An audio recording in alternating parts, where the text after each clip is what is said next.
ದಿನ 383. ನಿನ್ನೆ ಶ್ಲೋಕ 27ರಲ್ಲಿ ಸ್ವಲ್ಪ ಆಲೋಚನೆ ಬಗ್ಗೆ ತಿಳ್ಕೊಂಡ್ವಿ ಅಲ್ವಾ. ಒಂದು ಆಲೋಚನೆಯೇ ಒಬ್ಬ ಮನುಷ್ಯ ಅಂತ. ಈ ಆಲೋಚನೆ ಒಂದು ವ್ಯಕ್ತಿನ ಪ್ರತಿಬಿಂಬಿಸುತ್ತೆ. ಹಾಗಾಗಿ ಆ ಭಗವಂತ ಆಲೋಚನೆ ಅಲ್ಲ, ದೇವರವರು ಅಂದ್ರೆ ಎಲ್ಲದಕ್ಕೂ ಸರ್ವದೃಕ್, ಅಲುಪ್ತ ದೃಕ್. ಅವನಿಗೆ ಆಲೋಚನೆಗಳು ಅನ್ನೋದು ಇಲ್ವೇ ಇಲ್ಲ. ಸರ್ವದೃಕ್ ಅನ್ನೋನ್ಗೆ ಒಂದು ಆಲೋಚನೆನೂ ಇರೋದಿಲ್ಲ. ಹಾಗಾಗಿ ಆ ಜೀವತ್ವ ಅನ್ನೋದು ಒಂದು ಕಲ್ಪನೆ, ಒಂದು ಆಲೋಚನೆ.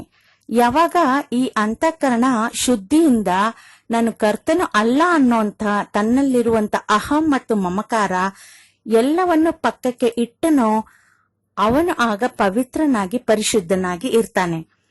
ಯಾವ ಒಂದು ವ್ಯಕ್ತಿಗೆ ಅಹಂ ಅನ್ನೋದು ಎಲ್ಲಿವರೆಗೂ ಇರುತ್ತೋ ಅವನು ಪವಿತ್ರನ ಅಲ್ಲ. ಅವನ ಆಲೋಚನೆಗಳು ಎಲ್ಲವೂ ಪವಿತ್ರವಾಗಿ ಬಿಡುತ್ತೆ, ಪರಮ ಪಾವನವಾಗುತ್ತೆ. ನಂತರ ತನ್ನ ಎಲ್ಲಾ ಕರ್ಮಗಳು, ಆಲೋಚನೆಗಳು ಎಲ್ಲವೂ ಬ್ರಹ್ಮ ಭಾವನೆ ಇರುತ್ತೆ. ಹಾಗಾಗಿ ಹೇಳುವವನು ಬ್ರಹ್ಮ, ಕೇಳುವವನು ಬ್ರಹ್ಮ. ಈ ಆಲೋಚನೆಗಳು ಅನ್ನೋ ವಿಷಯಕ್ಕೆ ಬಂದಾಗ, ಈ ಆಲೋಚನೆ ಎಲ್ಲಿಂದ ಬರುತ್ತೆ?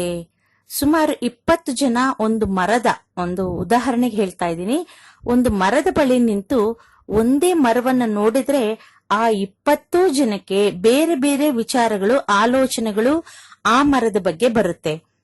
ಒಬ್ಬರ ಆಲೋಚನೆ ಇನ್ನೊಬ್ಬರ ಆಲೋಚನೆ ಅಂತ ಇರೋದಿಲ್ಲ. ಈ ಆಲೋಚನೆ ಎಲ್ಲಿಂದ ಬರುತ್ತೆ ಅಂತಂದ್ರೆ ತುಂಬಾ ಜನ ಮೆದುಳಿನಿಂದ ಬರುತ್ತೆ ಅಂತ ಹೇಳ್ತಾರೆ. ಅದು ಸರಿಯಾಗಿದ್ರು ಆ ಮೆದುಳಿಗೆ ಎಲ್ಲಿಂದ ಬರುತ್ತೆ?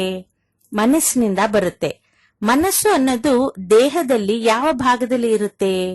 ಮನಸ್ಸು ಅನ್ನೋದು ಭಾವನೆಗಳ ಭಂಡಾರ, ಎಲ್ಲಾ ಭಾವನೆಗಳ ಒಂದು ಗೂಡು. ಆದ್ರೆ ಇದು ಯಾವ ಶಸ್ತ್ರಕ್ರಿಯೆಯಲ್ಲೂ ಎಲ್ಲೂ ನಾವು ನೋಡಿದ್ದು ಇಲ್ಲ.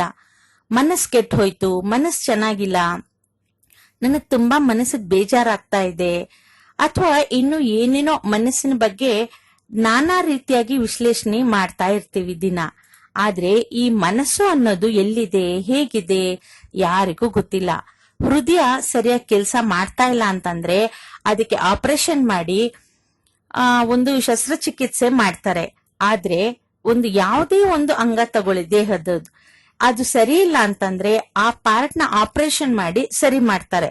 ಆದ್ರೆ ಈ ಮನಸ್ಸು ಸರಿ ಇಲ್ದಿದ್ರೆ ಎಲ್ಲಿಗೆ ಅವರು ಮಾಡ್ತಾರೆ, ಏನಂತ ಮಾಡ್ತಾರೆ? ಇದೆಲ್ಲವೂ ತುಂಬಾ ಆಶ್ಚರ್ಯ ಅಲ್ವಾ. ಈ ಮನಸ್ಸು ಅನ್ನೋದು ನಿಜವಾಗ್ಲೂ ಹೇಳ್ಬೇಕು ಅಂತಂದ್ರೆ ನಮ್ಮ ಶರೀರದಲ್ಲಿ ಎಲ್ಲೂನು ಇಲ್ಲ. ಇದು ಒಂದು ಸರ್ವರ್ ರೀತಿ ಕೆಲಸ ಮಾಡುತ್ತೆ. ಹೇಗೆ ಅಂತಂದ್ರೆ ಟಿವಿ ಕೇಬಲ್ ಆಪರೇಟರ್ ಒಂದು ಸರ್ವರ್ ಇಟ್ಕೊಂಡು ಎಷ್ಟೋ ಮನೆ ಟಿವಿಗಳಿಗೆ ಕನೆಕ್ಷನ್ ಕೊಡೋ ಹಾಗೆ ಈ ಮನಸ್ಸು ಅನ್ನೋದು ನಮ್ಗೆ ಕನೆಕ್ಟ್ ಆಗಿದೆ. ಅಷ್ಟೇ ಹೊರತು ಇದೊಂದು ಪಾರ್ಟ್ ರೀತಿ ನಮ್ಮ ದೇಹದಲ್ಲಿ ಎಲ್ಲೂ ಇಲ್ಲ. ಅದರ ಸರ್ವರ್ ಈ ವಿಶ್ವದಲ್ಲಿ ಇದೆ. ಆ ಒಂದು ಮೇನ್ ಸರ್ವರ್ ಇರುತ್ತಲ್ವಾ, ಅದು ಈ ವಿಶ್ವದಲ್ಲಿ ಇದೆ. ಇದಕ್ಕೆ ಉದಾಹರಣೆ ಹೇಳ್ಬೇಕು ಅಂತಂದ್ರೆ ಒಬ್ಬನ ಆಲೋಚನೆ ಇನ್ನೊಬ್ಬನಿಗೆ ರವಾನೆ ಆಗ್ತಾನೆ ಇರುತ್ತೆ. ಈ ದಿನ ನಿಮ್ಮ ಆಲೋಚನೆ ಮರುಗಳಿಗೆ ಅಥವಾ ನಾಳೆ ಅಥವಾ ಇನ್ಯಾವುದೋ ದಿನ ನಿಮ್ಮ ಆ ಆಲೋಚನೆ ಮತ್ತೊಬ್ಬನದಾಗಿರುತ್ತೆ. ಹೇಗೆ ಅಂತಂದ್ರೆ ಇವತ್ತು ನೀವು ಒಂದು ಆಲೋಚನೆ ಮಾಡಿ ಬಿಟ್ಬಿಟ್ರಿ, ನೀವು ಒಂದು ಆಲೋಚನೆ ಮಾಡಿ ಬಿಟ್ಟಾಗ ಆ ಆಲೋಚನೆ ಹೊಗೆ ಅಂತೆ, ತರಂಗಗಳಂತೆ ಈ ಗಾಳಿಯಲ್ಲಿ ಹೋಗ್ತಾ ಇರುತ್ತೆ. ಈಗ ನೀವು ಒಂದು ಆಲೋಚನೆ ಮಾಡಿದ್ರಿ ಅಂತ ಅನ್ಕೊಳ್ಳಿ. ಉದಾಹರಣೆಗೆ ನಾಳೆಯಿಂದ ಭಗವದ್ಗೀತೆನ ಸರಿಯಾಗಿ ಓದ್ಬೇಕು ಅಂತ ಅನ್ಕೊಳ್ತೀರಾ. ಇದು ಒಂದು ನಿಮ್ಮ ಈ ದಿನದ ಆಲೋಚನೆ.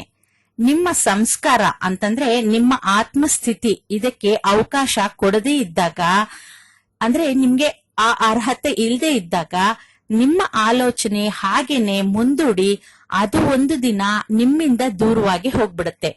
ಆದ್ರೆ ಈ ಆಲೋಚನೆ ದೂರ ಹೋಗಿ ಎಲ್ಲಿ ಹೋಗುತ್ತೆ ಗೊತ್ತಾ? ಯಾರ ಸಂಸ್ಕಾರ ಈ ಭಗವದ್ಗೀತೆಯನ್ನು ಕೇಳಬೇಕು ಅನ್ನೋ ಅರ್ಹತೆಯನ್ನು ಹೊಂದಿರ್ತಾರೋ ಅವರಿಗೆ ಈ ಆಲೋಚನಾ ತಕ್ಷಣ ಹಿಡಿದುಕೊಳ್ಳುತ್ತೆ, ಅಂದ್ರೆ ಕ್ಯಾಚ್ ಆಗುತ್ತೆ.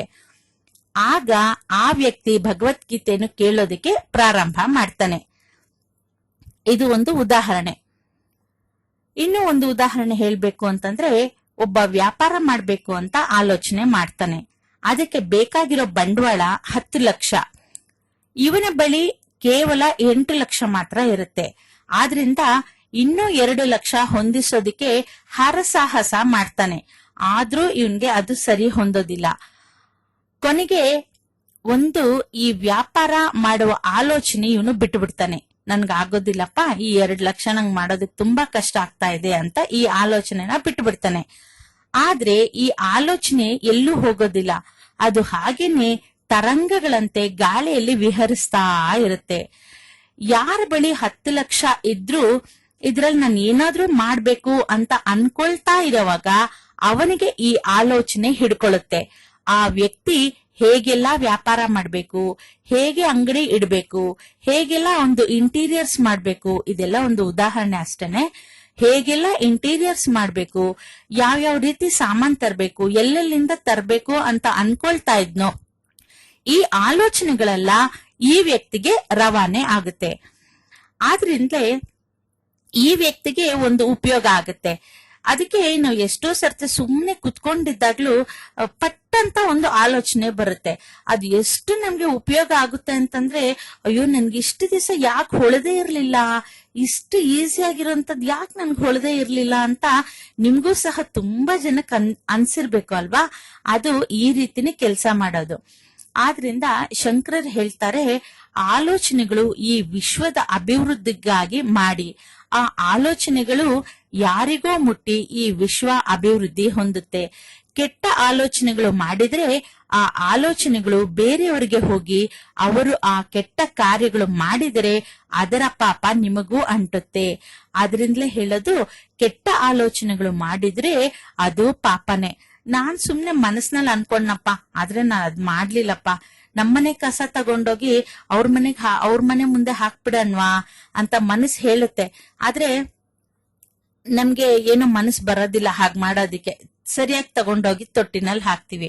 ಆದ್ರೆ ಈ ರೀತಿ ಮಾಡೋ ಒಂದು ಆಲೋಚನೆ ಇರುತ್ತಲ್ಲ, ಅದು ಬೇರೆಯವ್ರಿಗೆ ಹೋಗ್ಬಿಟ್ಟು ಅವ್ರ ಮನೆ ಕಸನ ಅವ್ರ ಮನೆ ಮುಂದೆ ಹಾಕ್ತಾರೆ.